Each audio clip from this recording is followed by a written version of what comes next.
22 अप्रैल 2025। एक दिन जो किसी भी दूसरे दिन की तरह शुरू हुआ। बैसरन के मैदानों पर सूरज चमक रहा था।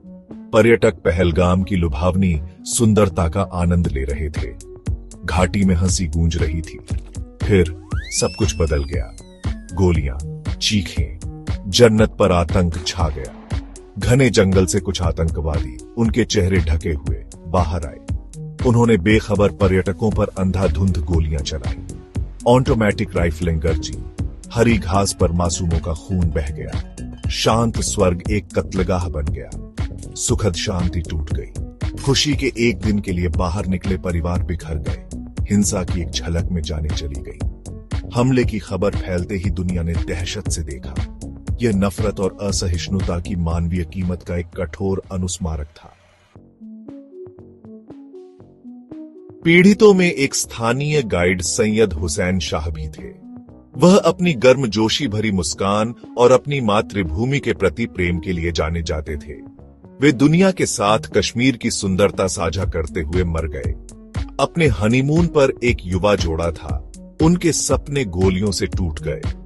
अफरा तफरी के बीच अपनी मां के लिए रोता हुआ एक बच्चा। ये सिर्फ नंबर नहीं थे, ये अनमोल जाने गई थीं। त्रासदी के बीच साहस की कहानियां सामने आईं।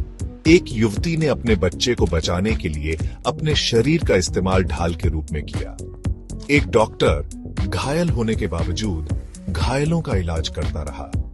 आतंक के सामने असाधारण बहादुरी दिखाने वाले आम लोग। उनकी कहानियां मानव आत्मा के लचीलेपन का प्रमाण है।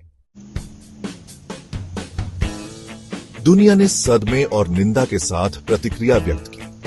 दुनिया भर के नेताओं ने भारत के प्रति अपनी संवेदना और एकजुटता व्यक्त की।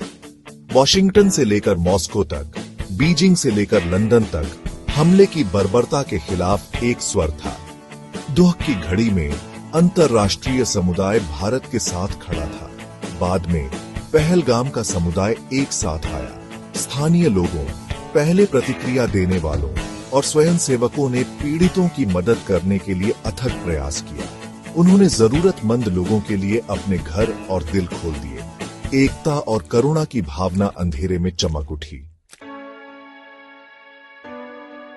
पहलगाम आतंकी हमला इस बात का कठोर अनुस्मारक था कि आतंकवाद का कोई धर्म नहीं, कोई राष्ट्रीयता नहीं होती।